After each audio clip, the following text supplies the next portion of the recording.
नोंसोर सोंदो सों बुहुमबारनियाव सोंदोब्रा नोंसोरो मिडिया जानानै जे नोंथाङा दि बुंदोंमोन जे उदां अख्राङाव रन्जन दैमारिया बे एकर्डनि गेजेरजोंनो फैबाय नोंसोर सोंदो सोंनो हाया होमबा नोंसोरो सोंदो बयबो न'खर न'खर एनडिपिनि बिमाफोरनो जों गथ'फोरखौ समजायना हैगोन होनना बुंदोंमोन बेखौ सोंदो आंथ' मा बुंनो बै इउजि ब्रह्म सारनियाव सोंदो जे मेगन खाथेनानै मेगन मिसिबनानैबाबो रन्जन दैमारिया जोंखौ फोथायना सुयो होबाय बिनियाव सोंदो मिनिस्टारनियाव आं मा बुंनो हानो बिसोरसो दायथ' जोंहा डिलिमिटेसननि जिथु समस्या बयबो बर' माहारिया दिनै मोनसे गिखांनाय मोनदों आरो बे गिखांनाया मा जोंनि भबिष्यतआ मा जाहैगोन बेखौ बयबो मिथिगौ जायनि थाखाय दिनै रौता उदालगुरि माजबाद अरां टंला गासैबो बर' हारिया बा बर'नि लिडारफोरा दिनै मोनसे गिखांनाय मोनसे फैदों जे जोंनि उदालगुरि जिथु जोंहा एमपि सिट जानो गोनांमोन लकसभानि नाथाय दिनै क'क्राझारा जानानै एज इट इज थानानै दिनै उदालगुरिया जायाखैसै रायजो राजानि मतामतफोरखौ नोंथांमोना नुजोब्बाय आरो रायजोआ मा लुबैदों सोरनि सायाव बरखा सोरखौ खामानि मावजानो लुबैदों दिनै रायजो राजाफोरखौ नोंथांमोना मतामत लानायखौ नुबाय आरो बे पजिटिभ जानांगौ होननानै रायजोनि लुबैनायखौ दिनै नोंथांमोना जाफुंहोनांगौ होनना दिनै रायजोआ बुंदों नंगौ थांनाय 20 तारिख जिहेतु डिलिमिटेसननि जिथु लिस्टखौ फोसावबाय ड्राफ्टखौ होबाय क'क्राझार सेक्रेटारियेट अफिसनि गेट लांगोना खाथियाव जा बम गावबाय बा फुटका फटायबाय बेथ' आंनि नोजोराव इसेल'सो जादों खमसो जादों न'खर न'खर फुटका गावनांगौमोन अफिस फुटका गावनांगौमोन मानो थाखाय सिदा खोथा जे जोंहा 15टा MLA मोननायाव जोङो सिगाङाव जेरै 6टा दङमोन बिदिनो 6टा थाफिनबाय आरो मोनथाम बारिनाया दिनै बै गुबुनजों दाजाबनानै 9टा जाबाय अब्ला दिनै गुबुना 9टा मोनबाय दिनै जों 6टा मोनबाय राजखान्थिनि फोथाराव दावहा नाङोब्ला 6टाया देरहागोन ना 9टाया देरहागोन सिदा खोथा अब्ला बिनि थाखाय जोङो फुटका गावनांगोन जोंनि राजखान्थि फोथाराव जोङो जेननोब्ला दिनै जों बिनि थाखाय फुटका गावनांगोन नङा होमबा आं दिनै बेखौसो बुंगोन जायफोरा दिनै फुटका गावबाय जों जेननायनि थाखाय जों 6टा मोनबाय गुबुना 9टा मोनबाय बेथ' जोंनि जेननायाव फुटका गावनांगौबाथ' गासिबो गावनांगोन अब्ला दिनै जोङो आरो नायदो जोंहा उदालगुरि जिथु लकसभा जानो गोनां दङमोन 6टा एसेम्बलि सिटखौ मोनबा एसेम्बलि सिटआव दिनै दरंजों साबमिट खालामबाय देरहागोना सोर देरहानांगौमोन 6टायासो देरहानांगौमोन जों जेनबाय जेननायनि थाखाय मानो जोंनि उदालगुरि बाक्सा तामुलपुर टंलाया मानो बम गावाखै न'खर न'खर बम गावनांगौमोन जों जेनबाय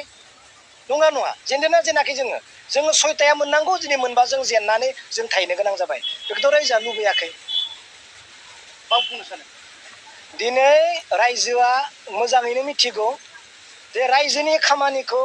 बा रायजोनि गांनाय उखैनायखौ मावनो थाखाय रायजोआ भट होनानै मन्त्रि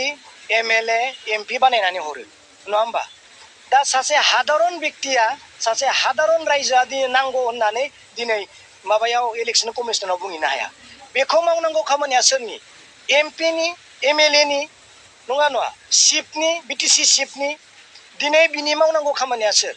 जोंहा रायजो सभानि MP दङ नङा दिनै जोंहा स्टेटआव मन्त्रि दङ जोंहा BTCनि चिफ दङ बिसोर मावा सोर मावगोन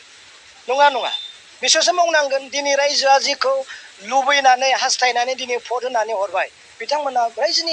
रायजोआ बे MCLA EM मिनिस्टार बिथांमोननि सायावनो दिनै निर्भर अब्ला दिनै जोङो रायजोनि मतामतजों खारोब्ला जों सोरखौ दाय हमनो नङा होमबा बेनो आरो उदालगुरि जायालाफानो जुदि दरं जुदि जामारोब्ला बिनि दाया सोरनि जागोन आङो दा बावैनो बुंखाबाय एसे आगोलावनो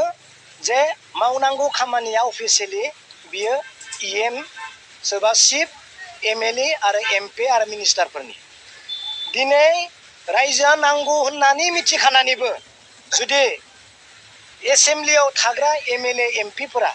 जुदि बुङाब्ला दिल्लीयाव थानाय रायजो सभानि MPआ जुदि बुङाब्ला स्टेटआव थानाय सासे स्पिकारा बुङाब्ला स्टेटआव थानाय मिनिस्टार MLAफ्रा बुङाब्ला सासे हादारन रायजोआ थांना बहा बुंहैनो दायनिगिरिया सोर BTC दिनै गभर्नमेन्टआव रुलिं गभर्नमेन्टआव सोर दङ बिथांमोना बुंनांगोन BTC गभर्नमेन्टआवसो सोंगोन BTR गभर्नमेन्टआवसो सोंगोन बेखौ नांगौना नाङा रायजोआथ' नांगौ होनना बुंखाबाय अमा दायनिगिरिया सोर रायजोआ ना पलिटिक्सआ गभर्नमेन्टआव थानाया गभर्नमेन्टआव थानाया रायज्लायनांगौ ना गभर्नमेन्टआव थाया रायज्लायनांगौ नोंसोर बुंदो दिनै दायनिगिरिया सोर जागोन गभर्नमेन्टआव थानायानो मावनांगोन दिनै बिनिखायनो आं बुङो दिनै एबसुनिफ्राय लानानै बेसेबां सात्र संगठनफोर दङ बयबो दिनै संखिखांदों बिदिथ' खालामनांगौनि प्रयजन गैयामोन नोङो स्टेटआव रायज्लायनानै गभर्नमेन्ट जिहेतु दिनै रुलिं गभर्नमेन्ट दङ दिनै माजबादनि एमएलए मा खालामखो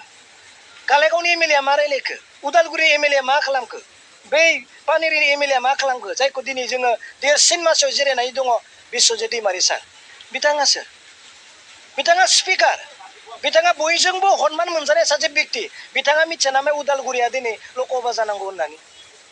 इउजिबो बिथाङा दिनै मिनिस्टार बिथाङा मिथिया नामा उदालगुरिया दिनै लकसभा जानांगौ होननानै 15थायाव जों खैथा मोननांगौ बेखौ दिनै बिथाङा मिथिया नामा रायजोआ बेसेबां खस्थ' खालामनांगौ